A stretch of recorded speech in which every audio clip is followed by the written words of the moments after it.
Assalamualaikum warahmatullahi wabarakatuh. Waalaikumsalam warahmatullahi Salam sejahtera bagi kita semua. Sahabat-sahabat Budi, kita bertemu lagi di ini podcast Budi.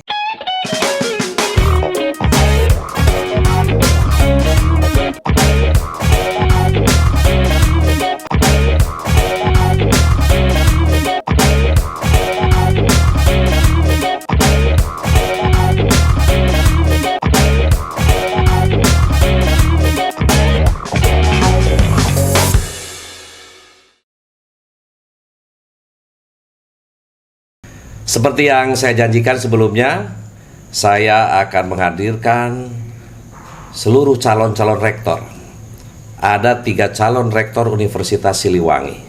Mereka orang-orang terbaik yang akan menjadi nahkoda di Universitas Siliwangi untuk periode 2022-2026. Bagaimanapun, kekuatan Universitas Siliwangi menjadi kebanggaan masyarakat Priangan Timur karena satu-satunya universitas negeri yang ada di Priangan Timur dengan jumlah mahasiswa yang lebih dari 17.000, dosen-dosen yang juga cukup berkualitas dengan sarana prasarana pendukung. Tapi semua ini juga terpulang kepada siapa?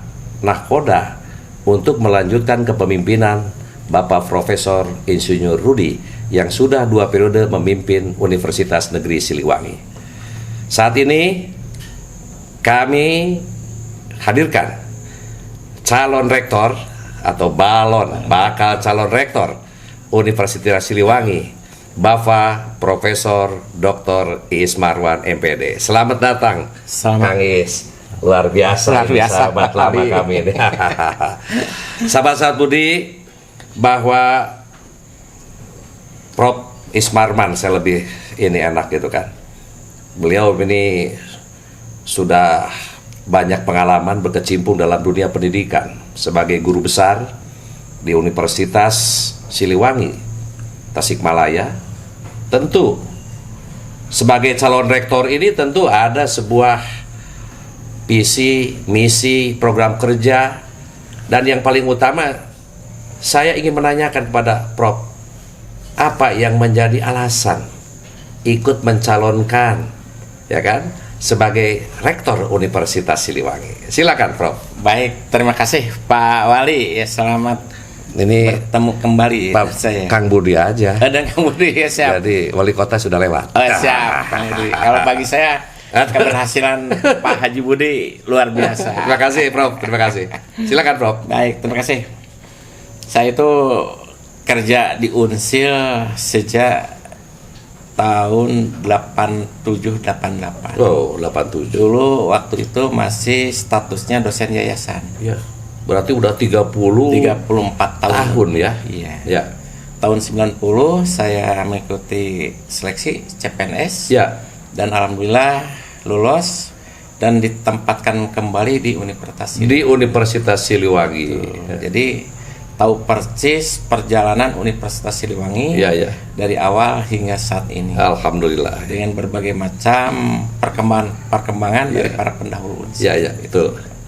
Nah, kenapa saya mencalonkan diri untuk berkiprah memajukan Unsil? Salah satu diantaranya ada keinginan-keinginan untuk lebih memajukan Unsil ke depan. Bagus, Pak. Terutama saya itu kan punya misi barangkali, Pak Haji Budi, di dalam visi saya kemarin waktu uji publik di depan para senator, ya saya itu membuat singkatan visinya menjadi universitas beriman. Nah, itu saya lihat. Beriman ini, sahabat-sahabat Budi, ada singkatannya.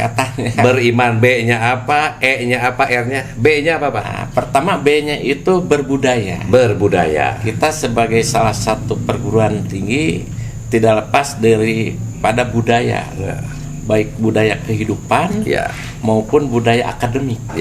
Yang ingin saya itu bangun. Ya, budaya daerah ya, kita dalam konteks yang masih kedaerahan. Tapi bagaimana daerah bisa mendunia, budaya lokal yang kita jaga, tapi bisa menjadi mendunia. Kedua, E-nya itu entrepreneur. Kami ingin meluruskan konsep daripada entrepreneur kewirausahaan. Betul. Di mana sekarang itu ada kewirausahaan itu seolah-olah jualan. Betul. Itu produk. Betul. Padahal di dunia perguruan tinggi yang namanya entrepreneur itu kemampuan dan kompetensi dosen di dalam bidang keahliannya, sehingga ilmunya dapat dimanfaatkan secara langsung oleh masyarakat. Iya, betul. Membawa mahasiswa kepada keilmuannya. Ya. Sebagai contoh Pak Wali, saya kan dari olahraga. Ya. Misalkan ada dosen pembina mata kuliah bulu tangkis. Betul. Nah, dosen tersebut memiliki keahlian di dalam bulu tangkis, entrepreneurnya ya bulu tangkis. Ya. Dia bisa mendirikan klub-klub bulu tangkis. Tetap itunya nyambung gitu kan. Nyambung keilmuannya. Dapat entrepreneurnya dalam konteks kepelatihan kebulu tangkisan. Perwasitan kebulu tangkisan dan semua yang kebutuhan kebulu tangkisan menjadi entrepreneur dia sebagai penanggung jawab mata kuliah kebulu tangkisan. Sehingga mahasiswa masuk di dalamnya. Yang selama ini justru entrepreneur di dalam konteks perguruan tinggi lebih didominasi kepada kewirausahaan dalam bentuk terlalu jauh penyeberangannya. Nah, dalam ini saya ingin membangun kembali konsep entrepreneur. Memang jiwa kewirausahaan itu menjadi sebuah harapan.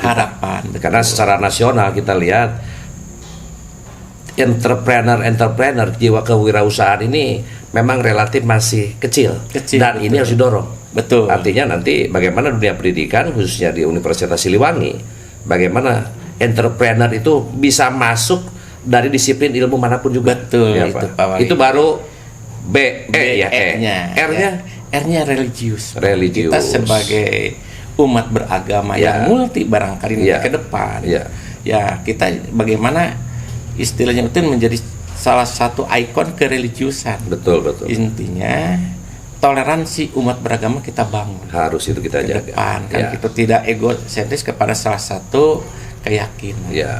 Harapan saya itu sehingga kita bisa hidup rukun dari berbagai macam keyakinan. I-nya itu adalah inovasi. Nah, inovasi itu ya sebagai seorang dosen atau istilah agen pembaruan ya kita harus selalu istilahnya itu tidak puas terhadap hasil yang telah kita perbuat. Betul. Kita harus istilahnya itu memiliki sebuah inovasi apa? Baik dalam konteks pembelajaran maupun istilahnya itu pengembangan keilmuan. Jadi inovasi ini baik dari tenaga dosen, pengajar maupun mahasiswa. Ya, kita desain mereka dari mulai kebijakan-kebijakan, mulai dosen yang penuh inovasi, lalu kita harapan juga nanti mahasiswa yang penuh inovatif. Nah, itu baru I ya. M-nya itu kita maju. Harus maju. Harus maju. Kita itu jangan merasa puas diri. Betul. Jadi kalau puas diri ya stagnan. Jangan cepat puas. Betul. Kita harus tetap maju. Sehingga istilahnya hasil kerja hari ini harus lebih baik daripada kemarin.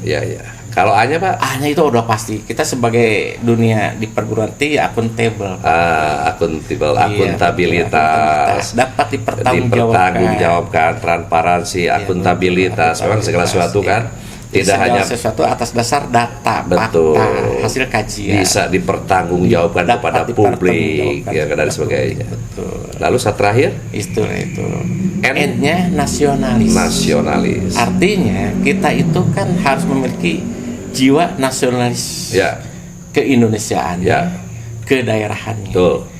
Artinya jangan sampai ini seringkali terjadi Pak Wali. Nanti ke depan kalau Unsir berkembang, tidak sedikit orang dibesarkan oleh Unsir itu hanya nantinya pindah. Jadi hanya transit. Ya gitu kan. Sekarang ada beberapa dosen yang baru aja hanya jadi transit. Dia ikut CPNS di Unsir, pindah kan gitu. Jadi rasa memiliki nasionalisme dan sebagainya, walaupun sebenarnya ditempatkan dimanapun kita bisa memberikan kontribusi. Tapi kan setelah dididik oleh Unsir terus pindah kita kehilangan lagi. Itu komitmen ini harus dijaga. Harus gitu jadi istilah integritasnya itu harus tinggi lah. Apalagi bagaimanapun sejarah Betul. Universitas Siliwangi ini berangkat dari Yayasan Siliwangi. Kita tahu kan? Betul. Bagaimana Yayasan Siliwangi, para pejuang-pejuang, prajurit-prajurit, lalu yang menghibahkan, ya kan? Betul. Seluruh asetnya untuk negara. Ini menjadi negeri itu kan salah satu itu kan? Betul. Ini luar biasa. Artinya punya tanggung jawab moral. Betul. Sebagai rektor, lalu dengan seluruh jajarannya, bagaimana bisa menghadirkan sumber daya manusia lulusan-lulusan yang berkualitas, yang menjadi kebanggaan rakyat Indonesia, kebanggaan bangsa, dan juga yang kebanggaan yang memberikan kepercayaan kepada kita. Betul, Pak. Ya. Ada juga izin Pak, itu kan baru beriman, tangguh dan unggul. Oh, ada. Iya, kita itu harus tangguh. Betul. Nah, kan gitu. Kita itu dalam kehidupan itu harus tangguh dan harus unggul. Iya. Dari perguruan tinggi lain. Jangan mengalah. Jangan mengalah. Ya, betul. Menuju Universitas Siliwangi bereputasi internasional. Ya, standarnya bukan nasional lagi. Internasional kita. Setuju. Kapanpun ya harus kita punya target. Betul. Jangan walaupun kita ada di daerah, tapi reputasi kita ada di internasional. Lalu Prof, ini kan apa yang tadi disampaikan visinya luar biasa sekali. Lalu tentu menuju tercapainya visi itu pasti didukung oleh misi-misi kan. Saya lihat Bapak misi-misi sudah bagus. Salah satunya saya lihat kendala di Universitas Siliwangi ada kaitan status. Nah ini status hari ini Universitas Siliwangi 8 tahun negeri ini masih posisinya sebagai satker. Ya, karena kan kita tahu status perguruan tinggi pertama yang satker, yang kedua BLU, dan paling tinggi adalah PTNBH. Ya, harapan kita, harapan semua, dan mungkin harapan Bapak, semua harus punya mimpi yang lebih tinggi. Artinya ke depan harus punya jadi PTNBH. Tapi sebelum PTNBH mungkin ada keinginan ke BLU. Kira-kira harapan Bapak apakah menuju ke sana ada kendala atau tidak, atau termasuk juga itu program yang harus disegerakan? Menuju BLU itu salah satu dari visi itu akan ke arah BLU, Pak. Ya. Kenapa menuju ke BLU? Untuk menjadi BLU itu ada persyarat-persyarat tersendiri. Salah satu diantaranya adalah kualitas daripada program studi. Nah, program studi kita kan rata-rata B. Ya. Atau dalam konteks yang sekarang baik sekali lah. Ya. Harus kepada unggul. Pertama, bagaimana supaya program studi tersebut unggul? Ya. Salah satu diantaranya adalah kualitas dosen.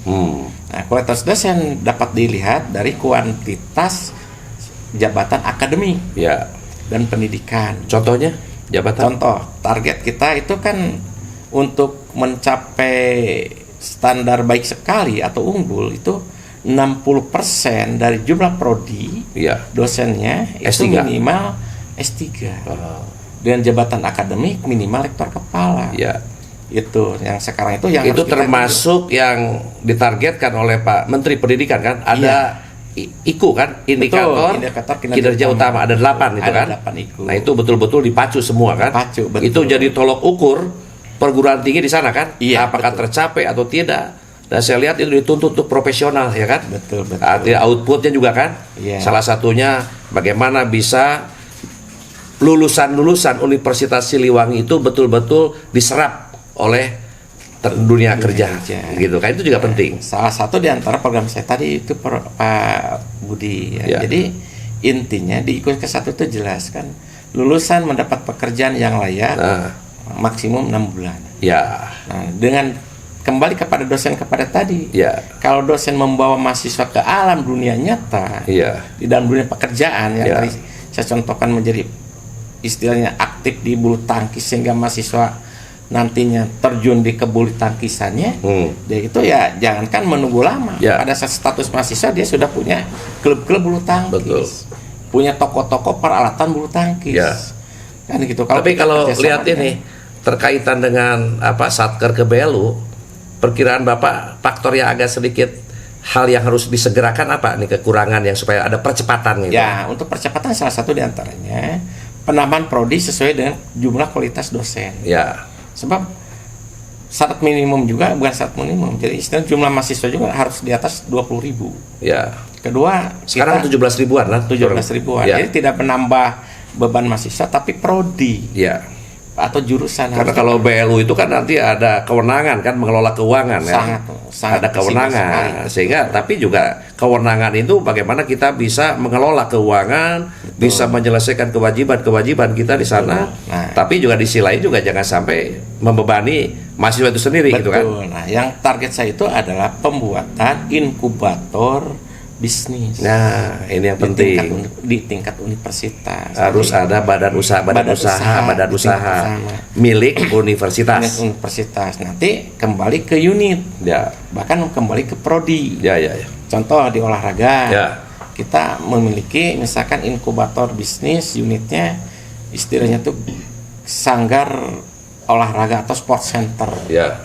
Yang dapat disewakan atau disewa kelolakan dengan masyarakat. Jadi yang penting ada income nanti untuk universitas untuk membiayai yang lain, kekurangan yang lain, sarana prasarana. Betul. Termasuk juga mungkin kalau apakah koperasi jalan atau ada salah satu dari inkubator bisnis itu salah satu bagaimana menguatkan kembali, itu salah satu program kerja saya itu bagaimana menghidupkan kembali koperasi warga Universitas Siliwangi. Nah, itu potensi sebetulnya yang kan. Sekarang itu mandek. Selama penegrian itu saya dengar itu katanya koperasi yang begitu awalnya gede sekarang akhirnya agak terseok-seok, padahal itu potensi yang sangat besar. Gitu kan. Harus dikembali kepada tata kelolanya koperasi warga Universitas Siliwangi. Bisnis-bisnis yang terkait nanti akan menjadikan pendapatan resmi. Kalau BLU kan. Betul. Ya. Tapi menuju ke sana itu memang harus ada sebuah percepatan kan? Harus ada percepatan. Nah, itu siapa gitu? Harus kita siapkan. Ya, harus disiapkan. Salah satu di antaranya yang tadi kita bagaimana istilahnya itu walaupun nanti ada tim kecil, tapi penguatan terhadap ya income apa? Kita kan mulai dari dosen, prodi, jurusan, fakultas, universitas. Termasuk juga mungkin pendapatan lain dari CSR misalnya. Iya, kalau CSR kan sumbangan. Iya, bisa kan? Bisa, tapi bisa kan sifatnya temporer. Iya. Kalau sumbangan kan. Dari CSR kan banyak BUMN. Nah, itu kan sifatnya sumbangan. Tapi kalau menjadikan sebuah penghasilan tetap, itu yang harus kita gali. Kita gali. Misalkan kalau ke depan, ya kita punya misalkan yang terkait dengan unit usaha.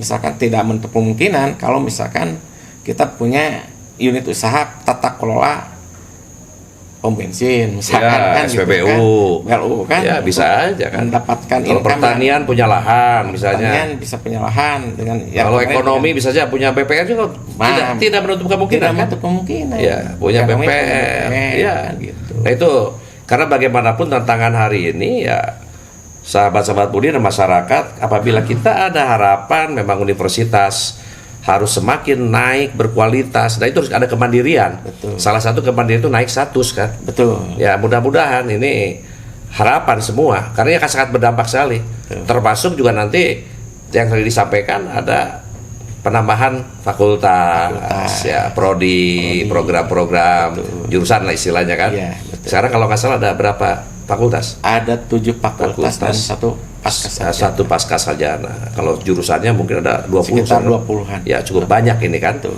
Tapi ke depan sesuai tantangan ya Pak. Yeah. Apalagi sekarang era globalisasi, era digitalisasi. Betul. Pasti mungkin ada butuhkan jurusan-jurusan yang memang yang kalau saya di dalam program saya itu salah satu adalah membuat atau membentuk kembali program studi vokasional. Vokasional misalkan tata busana. Ya. Desainer. Nah itu yang betul Pak. Gitu. Apalagi Priangan Timur. Saya sering saya bicara dan sering menyampaikan ada harapan juga ya ada buka fakultas ya kan. Fakultas baru bertambah semakin banyak fakultas, insya Allah ini akan memberikan kontribusi. Daerah Priangan Timur kan kita tahu potensi industri kreatifnya semua ini perlu disokong oleh orang-orang yang kreatif ini desainer sehingga dia akan bisa ikut memberikan kontribusi kepada para pelaku usaha supaya mereka lebih kreatif kan. Nah ini kan perlu SDM ya perlu SDM. Ini kekalahan kita ya saya lihat ini banyak yang tidak terlalu cepat berubah. Nah ini perubahan itu terus cepat sekali kan. Seperti kita produk-produk teknologi apakah handphone atau otomotif hampir setiap tahun itu berubah terus karena sesuai tantangan, harapan pasar gitu kan. Kalau akademik kan bagaimana kita melihat bisnis apa ya kan, peluang apa yang hari ini lagi tren, sehingga kita membutuhkan jurusan-jurusan yang kita siapkan. Itu dari inovatif dan maju. Ya, dan itu akan ada dukungan nggak Pak Prof nanti ke depan? Misalnya beasiswa beasiswa untuk dosen untuk melanjutkan ke jenjang yang lebih tinggi? Kalau beasiswa itu untuk mahasiswa itu sudah ada kantungnya melalui bidik misi. Ya. Itu kan pemerintah itu mengucurkan tidak kurang dari per tahun itu sekitar 3.000. Yes. Cuma permasalahan yang utama adalah istilahnya itu daya sampai ya kepada penerima. Ini tidak tersosialisasi atau bagaimana ini? Jadi kadang-kadang anak-anak juga ada yang enggan memenuhi administrasi. Itu yang sering kali. Sebagai contoh saya di fakultas kan kadang-kadang kalau ada beasiswa gubernur aja kita cari-cari mahasiswanya. Atau cepet nih mau ada beasiswa gubernur. Nah ini yang memang saya dengar program bidik misi ini luar biasa, sangat bermanfaat. Karena bagaimanapun banyak masyarakat kita yang boleh katakan mereka tidak mampu membiayai biaya kuliah, tapi sebetulnya anak-anaknya ini berprestasi. Nah ini yang tadi saya dengar 3.000 terserap kurang lebih setengahnya katanya. Betul. Nah ini tolong ke depan ini Pak harus ada sebuah komitmen memperbaiki sehingga itu betul-betul bisa diserap, bisa dimanfaatkan. Nah, itu juga tidak mudah Pak. Jadi Pak Budi, biaya kuliah bukan hanya uang kuliah. Di bidik saya itu adalah pembuatan orang tua asuh mahasiswa. Ada bidik misi tidak terisi, kita tanya mahasiswa, kenapa Anda kok keluar? Kenapa tidak diteruskan? Tidak diteruskan, Pak. Ada biaya lagi. Yang kaitan dengan bidik misi adalah urusan dengan kehidupan. Biaya bebas uang kuliah, uang privat, kita kan perlu kos, perlu makan. Nah, sehingga kita juga kan, kalau urusan itu kan tambah harus berpikir ya. Salah satu bidikan saya itu adalah bagaimana mengaktifkan kembali orang tua asuh. Gitu. Jadi masih ada kendala di mana biaya kuliahnya sudah bebas, tetapi permasalahannya tidak di sana. Misalnya dia yang jauh, ya kan, buku. Kalau buku masih bisa mungkin. Kalau buku saya rasa dapat teratasi karena sudah dipenuhi. Ada perpustakaan, apalagi sekarang kan kalau itu lewat internet semua. Yang tidak dapat terpenuhi adalah kehidupan, kebutuhan hidup, gitu. Betul. Tapi ini masih ada solusi lah. Karena bagaimanapun kalau kita di Priangan Timur relatif Tasik Kabupaten, Ciamis gitu kan, relatif masih bisa dikejar gitu kan, menggunakan transportasi yang bisa bolak-balik sebetulnya.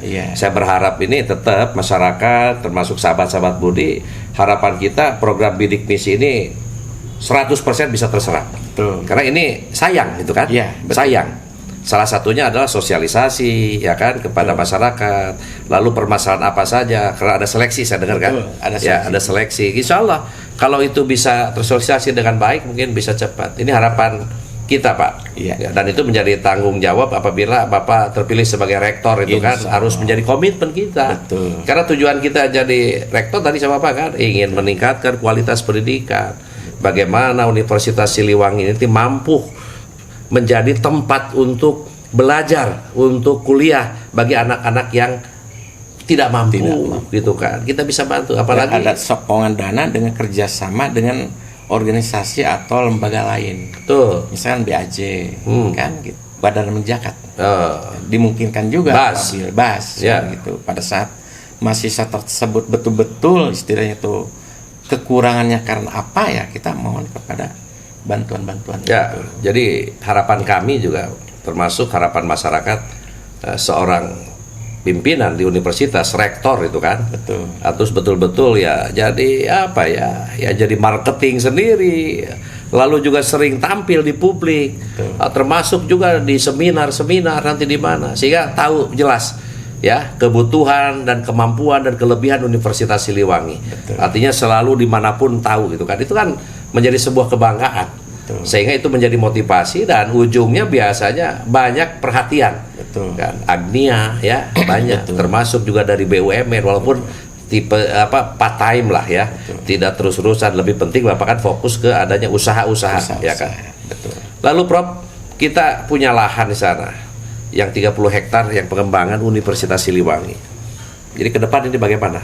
Ya, itu kan alhamdulillah jasa Pak Haji Budi sebagai wali kota itu harus dicatat dalam sebuah sejarah penegrian Unsil. Amin, amin, amin.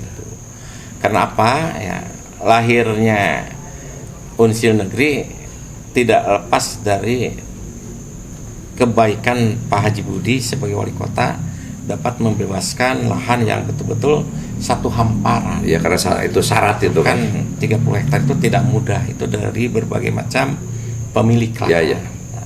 Alhamdulillah sekarang itu dengan kepemimpinan Pak Rudi itu sudah mulai bergeser pembangunan ke arah kampus Mugatsar. Sudah mulai ada pembangunan kan? Sudah ada. Jadi Fakultas Pertanian alhamdulillah sudah beres. Iya. Sudah pindah ke Sudah pindah Pak? Sudah. Udah, alhamdulillah. Nah, terus sekarang sedang dibangun gedung rektorat.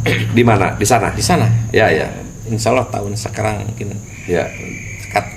Dilihatnya itu 3 lantai. Ya. Nah, selanjutnya juga Fakultas Teknik rencananya. Ya. Mau ke sana dan alhamdulillah kemarin dengan PT Moringga, ya. Nah, Pak Rektor sudah mengadakan MOU dikasih satu lahan untuk tanaman pohon kelornya. Jadi nanti ada pabrik pohon kelor, pengolahan daun kelor. Daun kelor. Ya, sudah MOU. Jadi hasil usaha nanti ya kan? Nanti itu kan jadi hasil usaha itu yang tadi ya. Menuju BLU itu kan? Menuju BLU. Salah satu di pertanian sudah dirintis. Kalau Bapak terpilih Pak Profesor, target BLU itu di tahun keberapa itu? Harus punya target kan kita? Insya Allah, saya itu mungkin di akhir jabatan. Nyampe 3 tahun atau 4 tahun yang akan datang. Kenapa? Tidak terlalu lama itu Pak? Karena nggak mungkin Pak Wali. Ya. Pada saat orang bicara target BLU 1 tahun, target nggak mungkin. Ya, Pendirian prodi aja itu lama. Prodi harus karena mengejar jumlah mahasiswa juga. 20.000 itu kan? 20.000. Kita mendirikan fakultas kedokteran misalkan kan. Nggak hari ini bikin proposal, esok hari terbit. Karena SDM itu harus dipenuhi dulu. Ya. Kalau saya itu ada strategi, kita menambah dosen dari masing-masing prodi yang ada. Ya. Misalkan di ilmu politik. Ya. Nah, alhamdulillah. Bapak ini kan dekan Sospol. Ilmu politik kan? Politik. Walaupun basicnya dari olahraga. Dari olahraga. Nah, saya luar biasa strategi ini. Pak Wali. Nah, jadi intinya kita nambah dosen dulu di program ilmu politik. Betul. Nah, nanti setelah terpenuhi ada beberapa dosen yang basic ilmunya komunikasi. Nah, nanti saya tahun besok tahun sekarang tahun 2022 harus sudah meluncing pendirian jurusan ilmu komunikasi. Karena SDM sudah terpenuhi dulu. Lalu juga kelihatan sekarang anak-anak muda kemana arahnya. Betul. Lalu di kota-kota besar, Bandung, Jakarta, Surabaya, Medan, kota-kota besar lah. Betul. Ya kan perguruan tinggi sangat banyak. Bandung saja kita lihat lah, ibu kota provinsi. Betul. Perguruan tinggi di mana-mana banyak. Termasuk di Tasikmalaya juga banyak perguruan tinggi swasta. Betul. Itu kan magnetnya kan, ya magnetnya lari kemana, kecenderungan generasi milenial itu kan bisa terukur gitu kan. Lalu lihat pasar sendiri. Dunia usahanya lari kemana. Kalau sekarang kan era COVID sekarang. Ya sekarang semua digitalisasi, internet kan pasti dibutuhkan tenaga-tenaga yang mampu menguasai teknologi. Sehingga bisnis sekarang ini kan kalau dulu mah toko offline, sekarang mah toko online. Nah itu kan luar biasa. Itu salah satu pengembangan di Fakultas Ekonomi Ilmu Bisnis. Betul. Makanya ini Pak Prof gitu kan, saya berharap dan seluruh masyarakat saya selalu mendoakan siapapun yang terpilih, karena saya tahu ini 3 calon ini luar biasa semua. Betul. Ya, semua berkualitas dan ini harapannya adalah bagaimana ada sebuah percepatan. Betul. Karena bagaimanapun Unsil Negeri sudah 8 tahun. Harapannya ada sesuatu katanya. Betul. Ada sesuatu kelebihan. Karena kan kalau sudah perguruan tinggi negeri yang seleksi dari mana-mana, seluruh Nusantara dari Sabang sampai Merauke. Betul. Kita bisa merasakan sekarang Tasik rame ya. Tasik pada salah satunya kontribusinya mungkin adalah mobilisasi daripada kehadiran mahasiswa-mahasiswa di luar Tasikmalaya. Tetapi di sisi lain juga kita berharap ada program-program beasiswa, kepedulian juga untuk masyarakat Jawa Barat, Priangan Timur, ya kan? Karena bagaimanapun kita mendirikan universitas negeri, kita berharap kan wilayah Priangan Timur dan Jawa Barat itu bisa betul-betul menikmati mahasiswa-mahasiswanya, ya kan, termasuk masyarakatnya. Betul. Itu program itu harus menjadi sesuatu yang harus dipikirkan ke depan mungkin, Bro. Baik, terima kasih Pak Budi.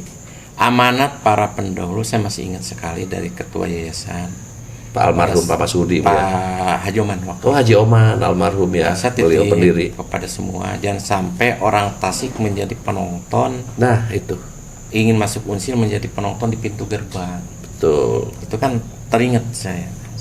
Kalau saya tertakdirkan menjadi rektor, ya kita ada sebuah programnya Aka Urang Lembur. Ada program non Aka Urang Lembur. Unpad ada program Unpad Nyah Kajabar. Ada, saya tahu itu kan. Tasik program apa? Aka Urang Lembur. Aka Urang Lembur. Kita kan penerimaan itu kan ada dari SNPTN, SBNPTN, Mandiri. Nah, Mandiri Wilayah Barat itu tergantung ikut tidaknya, ya, maupun Mandiri Unsil. Betul. Pada saat bicara Mandiri mungkin cerita kepada Aka Urang Lembur. Nah, bagus ini Pak. Kita Aka Urang Lembur dari berbagai macam sektor. Dari sektor keagamaan, keolahragaan, seni, budaya, ketokohan. Betul. Kan gitu. Yang prestasi-prestasi ya. Atau lintas lintas lembaga. Iya. Kan jangan sampai. Kalau yang tidak mampu, ya kategori mohon maaf itu kan yang tidak bisa secara ekonomi kan ada bidik misi. Betul. Kan. Kalau ini mah sebetulnya mudah Pak Wali. Jadi intinya pada saat Aka Urang Lembur, misalkan kita ada jatah untuk dari sektor keagamaan, kita kasih persentase. Ya. Misalkan ke santri lah, misalkan silakan seleksi, kita ada misalkan jatah ada 300. Ya. Nah, yang ada slot ya. Mereka yang menyeleksinya sendiri. Gitu. Seleksi tetap berjalan kan? Berjalan gitu. Setelah itu ya Aka Urang Lembur dari sana. Betul. Dari berbagai macam latar belakangnya kita masukkan.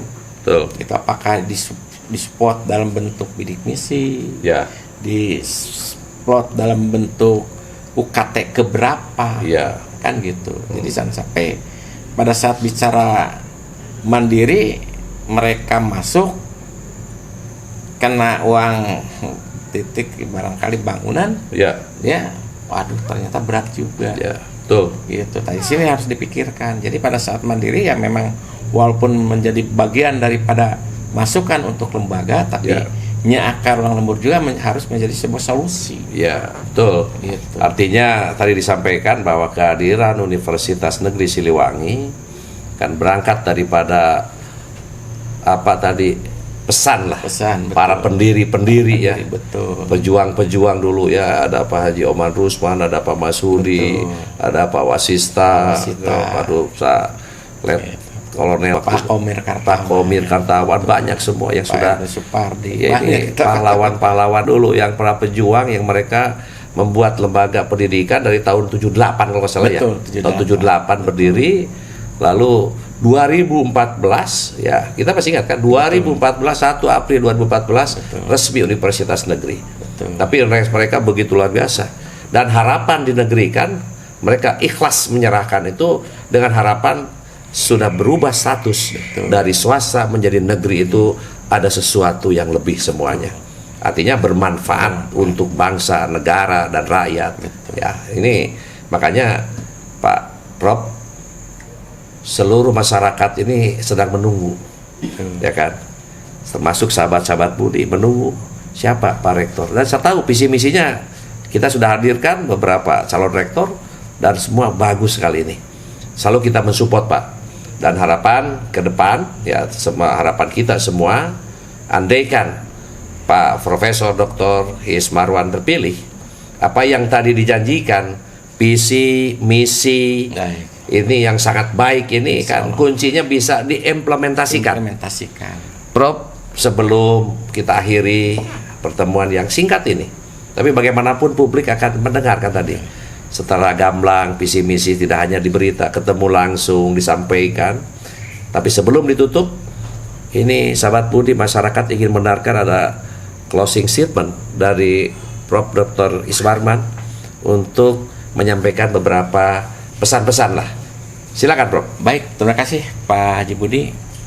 Sebagai penutup, sebuah keberhasilan akan didapat dengan melalui kerjasama tim. Kami memimpin organisasi, keberhasilan itu karena kerjasama tim. Ya. Jadi tidak karena pemimpin sendiri. Ya. Gitu kalau saya itu begitu, Ya. Pak Haji. Terima kasih. Jadi sahabat-sahabat Budi dan seluruh masyarakat tadi disampaikan, Bapak Profesor Dr. Ismarman, artinya apabila beliau terpilih menjadi seorang rektor Universitas Siliwangi, kuncinya adalah kebersamaan. Ya kan, teamwork gitu kan. Teamwork, betul. Nah, makanya sering saya sampaikan, ini perlu ada kolaborasi. Tidak collab gitu kan. Sekali lagi, tidak collab. Artinya kebersamaan antara dosen dengan dosen, pimpinan, mahasiswa, seluruh masyarakat, semua, seluruh elemen-elemen terlibat, dan kunci memang semua itu adalah nahkodanya adalah seorang rektor. Nah, inilah pengemudi inilah. Mau kecepatan berapa, lalu mau dibawa kemana, tujuannya sampainya kapan, lalu target-targetnya terpenuhi, dan sampai kepada tujuan yang menjadi harapannya semua tercapai pada tujuan dengan selamat dan menjadi kebanggaan kita semua. Sekali lagi terima kasih Bapak bakal calon rektor Universitas Siliwangi, Bapak Profesor Dr. Ismarman. Saya ikut mendoakan. Amin. Dan semua teman, andaikan ditakdirkan apa yang tadi disampaikan melalui visi, misi, dan program-program, mudah-mudahan ini bisa terlaksana dengan baik. Terima kasih sahabat Budi, dan kita akan mendengarkan nanti satu orang lagi calon rektor, karena ada 3 calon yang akan segera, mudah-mudahan Februari ini segera terpilih. Insya Allah kita akan bertemu kembali di ini podcast Budi. Terima kasih. Assalamualaikum warahmatullahi wabarakatuh. Waalaikumsalam. Terima kasih, Prof. Terima kasih. Luar biasa.